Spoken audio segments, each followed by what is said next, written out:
Hi, how do you do? Or as we say here, Shalom.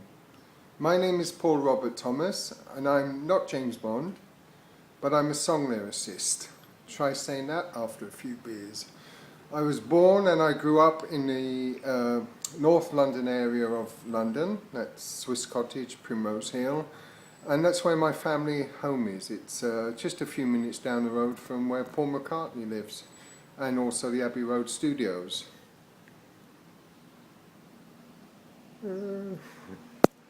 I grew up in the crazy 60s, and I met and talked to Andy Warhol also. In the 70s I was a volunteer on the kibbutz, which is where I met my Israeli-born wife. She was an Israeli soldier guarding the kibbutz, and I converted and we got married. Ina's father is a survivor of Auschwitz concentration camp. In the 80s and 90s I was a London policeman. Hang on, let's see if you can see my helmet. There you are. I don't show my helmet to everyone, you know. I was a real bobby. And I received many awards, including an award for bravery, or was it stupidity? I actually disarmed a man armed with a loaded gun, and he turned out to be the former bodyguard of King Hussein of Jordan. It's funny how things work out.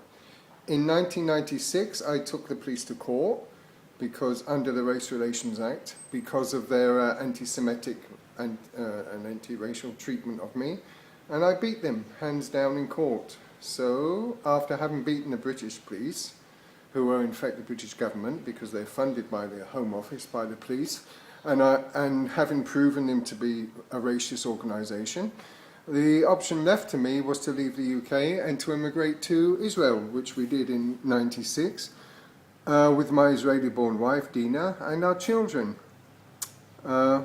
Here's a short view of a typical Israeli apartment. Many of you have no idea what it's like to be in Israel, or well, you know what you see on the news, and that's not a real depiction of how things are in Israel.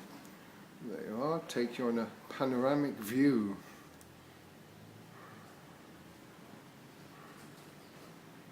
Oh, and here's one of our children. Tommy, say hello. Say hello. He's a bit tired at the moment because we was away with him at the weekend on a spa. So we got to England. No, we passed that. Okay. Oh, let me show you outside the window. The windows are closed because of the traffic.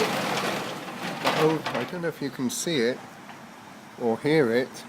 Over there we have a fountain, and on Saturdays all you can hear is the sound of flowing music. It's very tranquil, flowing music, flowing water. It's very tranquil and very peaceful and very nice. Since we arrived in Israel, I've been working at the Royal Thai Embassy in a place called Herzliya, which is near the sea. It's very nice. And I work in the visa department, issuing visas to those who wish to travel to Thailand. And funnily enough, that my most industrious time of writing is in the morning, on the bus, on the way to work. Writing song lyrics is not something I do every day.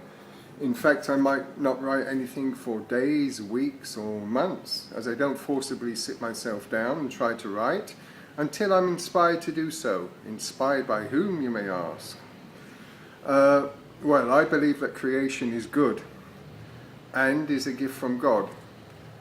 Usually lines or hooks will just come to me out of thin air, like down a pipe. And it's usually when I least expect it, and mostly and usually when I don't have a pen to write them down with. So I have to memorize the lines, etc., until I can write them down again.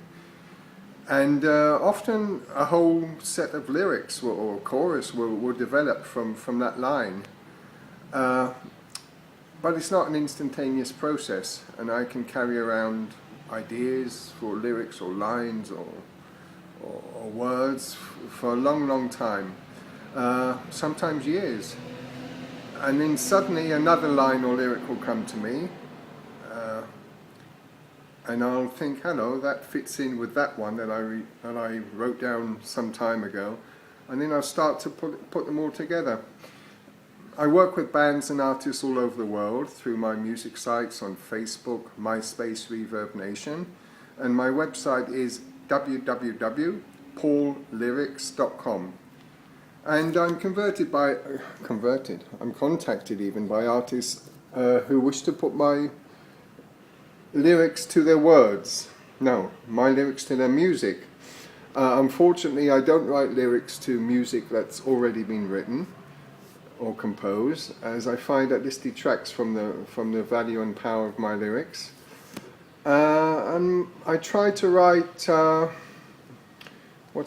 allegorical lyrics in many instances. Though I do write all kinds of lyrics, from love lyrics, if you like, ballads, female ballads, to indie, to blues, to rock, all the way through to even techno and Indian. I've got one Indian song. But all my lyrics are based on tradition, and any artist or musician or lyricist that doesn't rely on tradition, their works aren't worth much, and their works won't last for long, which seems to fit in with today's music stars, many of whom are here today and gone tomorrow. I've released many songs and a number of albums. I've got 4 albums signed to a German record company, 1 to a UK label, and our latest album is with New York's ACM Records. It's a collection of not love songs. There's only one love song on it actually, called A Million Love Songs. It's with Orly Vardy and Offa Hammerman, 2 local artists here. And we actually sent one of the songs from the album, called Child of the Universe, to Prince William and Kate in England on the birth of their son, George, Prince George, as it happens. And Buckingham Palace recently sent us a thank you card, which I thought was very nice. I've released 2 independent albums this year, one called Cole Porter Blues with jazz band leader Michel Ackermann in Berlin, and another album is called Modern Times with the playwright Tony Reese. He wrote the play, the musical Jekyll, which is quite famous apparently. And I'm currently working on 2 more albums with the brilliant Paul Odiassi. He's also a London boy, but he now lives in Switzerland, near Bern. These are due for release, I think, should be by the end of next month or December. And the albums are called Holy Land Revisited and POP, which stands for Paul on Paul, because he's Paul and I'm Paul. Anyway, you can hear all of my work on my website at www.paullyrics.com. It's worth a visit. You've got stories there of my meeting with Andy Warhol. Robert Johnson, the great late Robert Johnson's grandson, wrote me a letter. That's on there. The letter from Buckingham Palace we received is there. There's songs, videos, Dylan articles. Dylan is one of my artists I look up to. I won't call him a hero because I know his private life. But anyway, as an artist, I appreciate him. And I guess my hero would be Leonardo da Vinci, funnily enough. I seem to share a lot with him, not painting-wise. I mean, I can't draw to save my life. And also, I can't play to save my life. I'm not a musician. Actually, I've got a broken head. Can you notice? That happened recently to my guitar. I think my doggy must have knocked it over. Anyway, but I don't play. I just write lyrics. And I think that's about it. That's a short synopsis of who I am and what I do. And as I said, please feel free to check me out again, www.paullyrics.com. Thank you very much, and shalom.